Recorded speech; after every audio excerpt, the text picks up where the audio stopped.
Hello बच्चों, let us see the question. The question says threonine is a naturally occurring amino acid that contains two stereogenic centers. तो हमको threonine का यहाँ पे structure दिया गया है और कहा गया है कि ये एक नेचुरली अकरिंग अमीनो एसिड है, इसमें क्या है दो स्टीरियोजेनिक सेंटर्स हैं.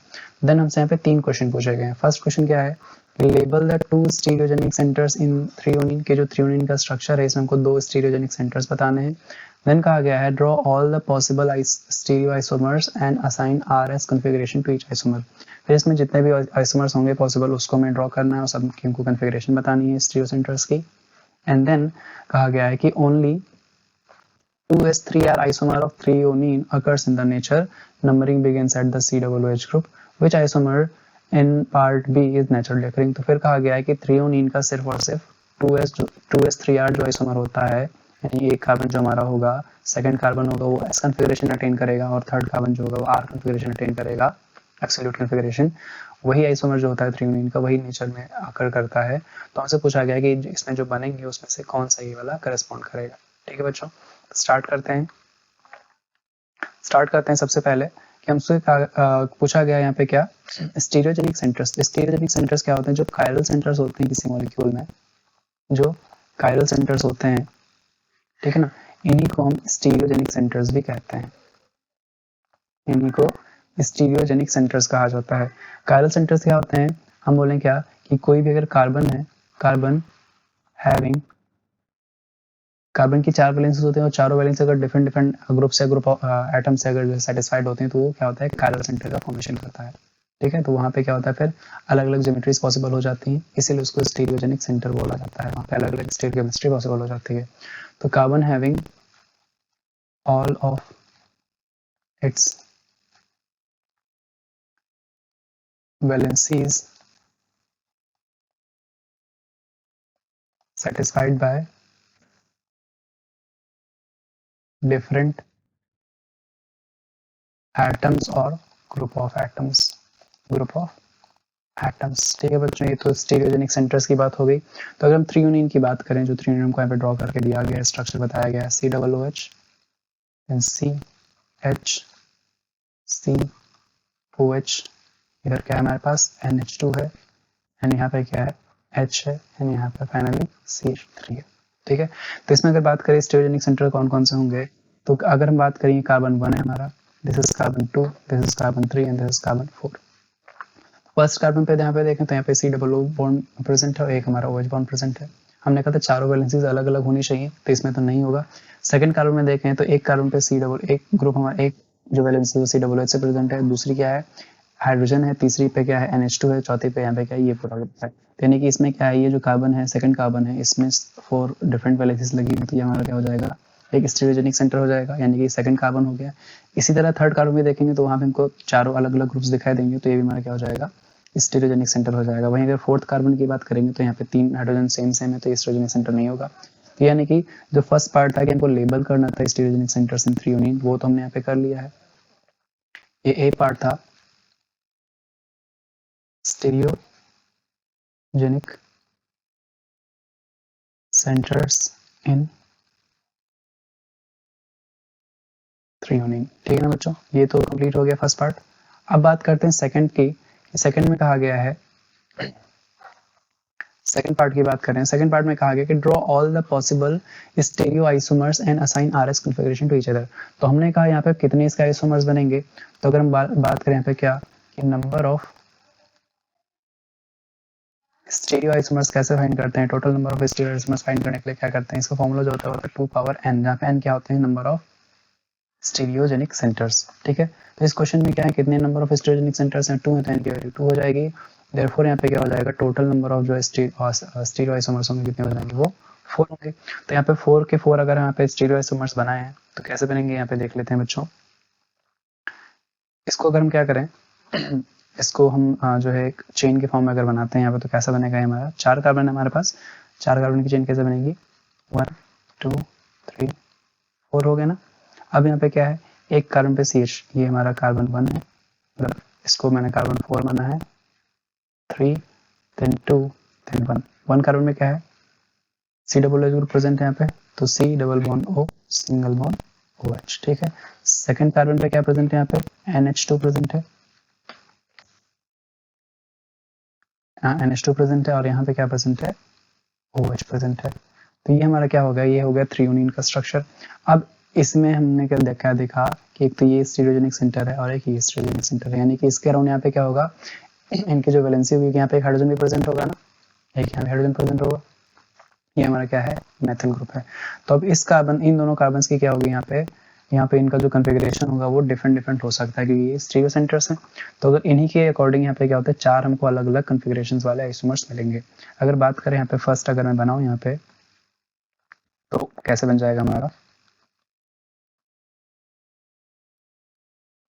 यहाँ पे OH नहीं है ना, यहाँ पे C डबल बॉन्ड O और यहाँ पे OH है। कार्बन मैंने पहले यहाँ पे मेंशन कर देता हूँ ताकि बार बार ना मेंशन करना पड़े। This is carbon 1, this is carbon 2, this is carbon 3 and this is carbon 4।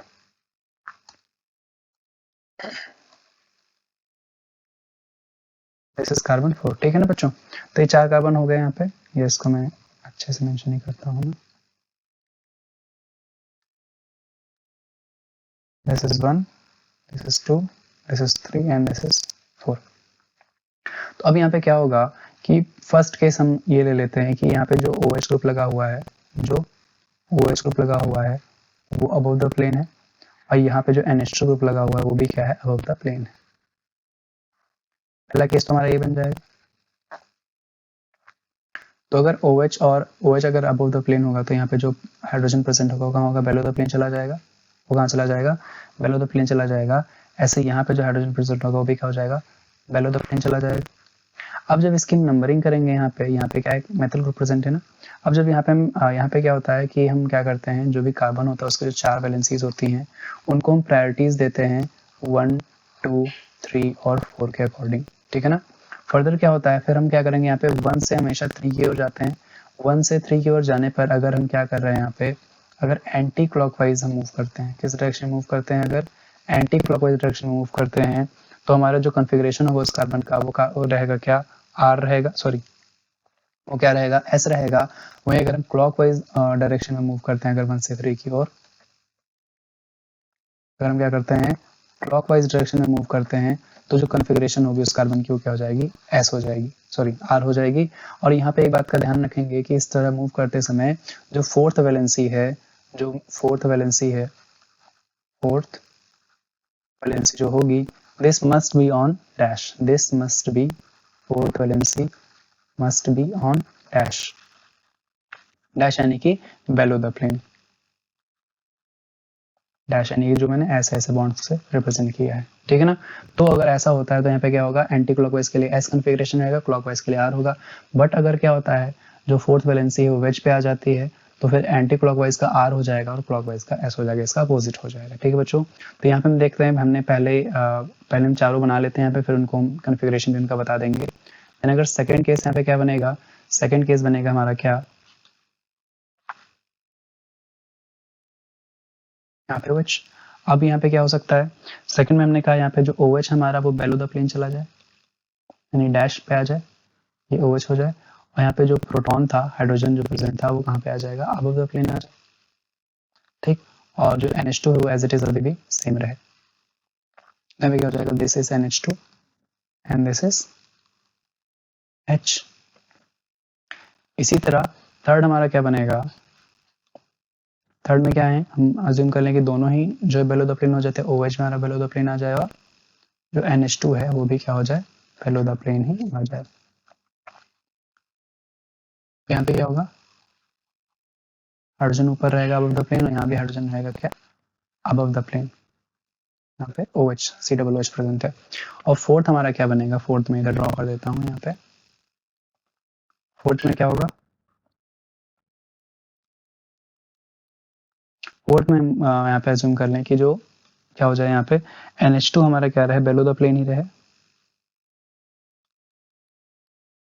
NH2 bellow the plane ही रहे।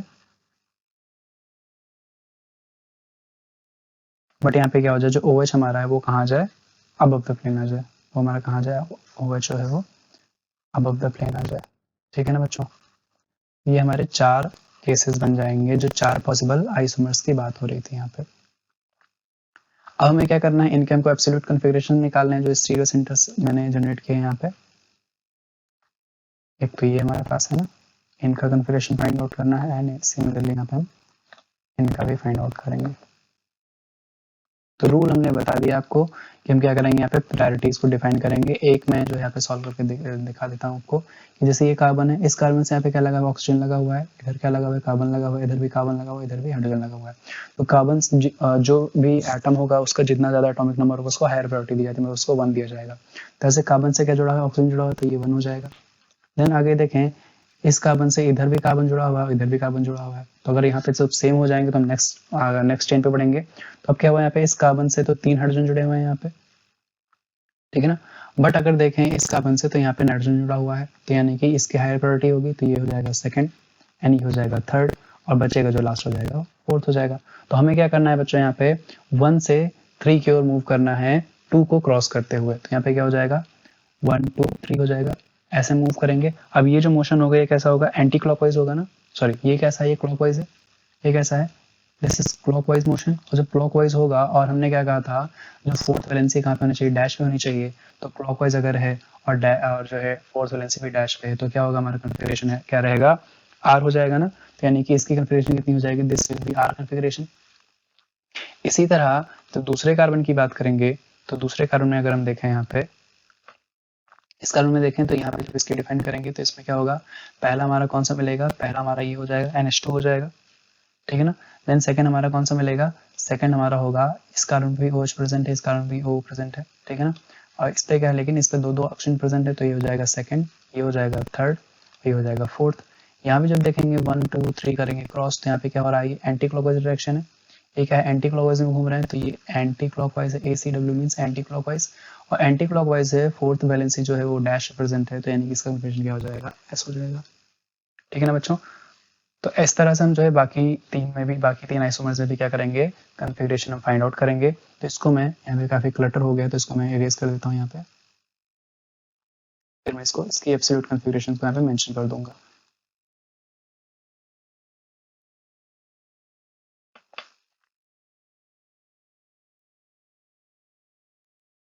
ठीक है ना बच्चों। अब देखें यहाँ पे क्या, कार्बन हमने मेंशन कर दिया था कि ये हमारा कौन सा है, ये सेकंड कार्बन है और ये थर्ड कार्बन है, ठीक है। तो यानी कि यहाँ पे जो सेकंड कार्बन है इसकी कॉन्फ़िगरेशन क्या आई थी, हमारे पास S आई थी, और जो ये थर्ड कार्बन था इसकी कॉन्फ़िगरेशन कितनी आई थी, आ रही थी। तो इसका अगर मैं नाम लिखूं यहाँ पे तो क्या हो जाएगा, पहले कॉन्फ़िगरेशन का नाम लिखेंगे, यानी कि this will B 2s, 3r, ठीक है ना। देन हम क्या करेंगे, IPSC नेमिंग अगर करेंगे तो यहाँ पे क्या हो जाएगा, यहाँ पे क्या लगा हुआ है, 1 2 3 4, ठीक है ना। तो यहाँ पे क्या हो, 2 पे एक अमीन लगा है और 3 पे क्या लगा है, हाइड्रोक्सी लगा है।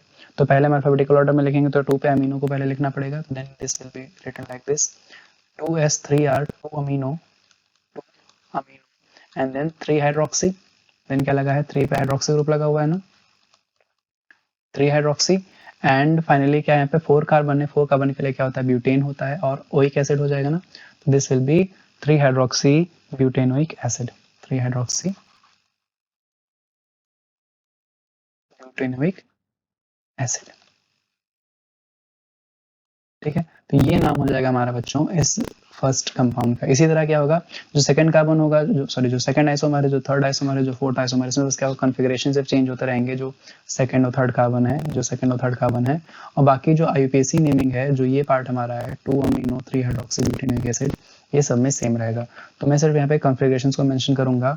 तो जब से इस सेकंड आइसोमर में देखेंगे, तो यहाँ पे देखें जो सेकंड कार्बन है वो तो सेम ही है, तो ये हमारा S रहेगा, और ये जो फर्स्ट कार्बन थर्ड कार्बन के लिए निकालेंगे, तो अब यहाँ पे क्या हो जाएगा, ये भी S कॉन्फ़िगरेशन ही आएगा, ये भी क्या आएगा, S कॉन्फ़िगरेशन ही आएगा। तो ये जो हमारा आइसोमर है, this is 2s 3r, sorry 2s 3s configuration, ये क्या हो जाएगा हमारा 2s 3s आइसोमर हो जाएगा, बाकी नेम सेम रहेगा। देन अगर हम बात करें थर्ड आइसोमर की, तो थर्ड आइसोमर में यहाँ पे क्या होगा, इसकी कॉन्फ़िगरेशन S हो जाएगी, ये तो सेम रहेगा, और इसकी कॉन्फ़िगरेशन क्या हो जाएगी, R हो जाएगी। तो this will B 2r 3s। और जो लास्ट हमारा आइसोमर आएगा, इसमें अगर देखें तो इसकी कॉन्फ़िगरेशन क्या हो जाएगी, ये हमारा क्या रहेगा, R रहेगा, और ये कॉन्फ़िगरेशन क्या हो जाएगा हमारा, ये हो जाएगा R, ठीक है ना। तो यहाँ पे क्या हो जाएगा 2r 3R कॉन्फ़िगरेशन हो जाएगी इसकी। बाकी IUPAC नेमिंग में जो पार्ट रहेगा 2 अमीनो 3 हाइड्रोक्सीब्यूटेन एसिड वो सेम रहेगा। तो बच्चों हमने क्या किया, यहाँ पे हमको all possible stereo isomers draw करने को कहा गया, तो हमने ड्रॉ कर लिए हैं। This is the first, this is second, this is third, या इसको रोमन में लिख लेते हैं, कंफ्यूजन ना हो ताकि।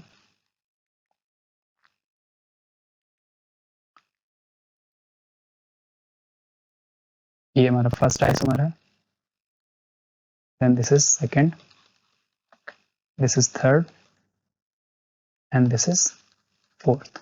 ठीक है बच्चों, अब क्वेश्चन में पूछा गया था, सेकंड पार्ट हमारा कंप्लीट हो गया। थर्ड पार्ट में पूछा गया कि only 2s and 3 are isomer of the threonine, 2s 3r isomer of the threonine occurs in nature. ठीक है ना, तो पूछा गया इसमें से कौन सा नेचुरल अकरिंग होगा, तो जो 2s 3r आइसोमर होगा वही हमारा नेचुरल अकरिंग होगा। तो यहाँ पे कौन सा है, 2s 3r आइसोमर हमारा फर्स्ट है, तो यानी कि दिस इज, हम क्या बोल देंगे यहाँ पे, this is the naturally occurring isomer mentioned in part C, mentioned in part C of the question। ठीक है बच्चों, तो ये एक एक करके हमने जो है सभी क्वेश्चंस को एक्सप्लेन कर दिया है बच्चों। I hope you understood, best of luck.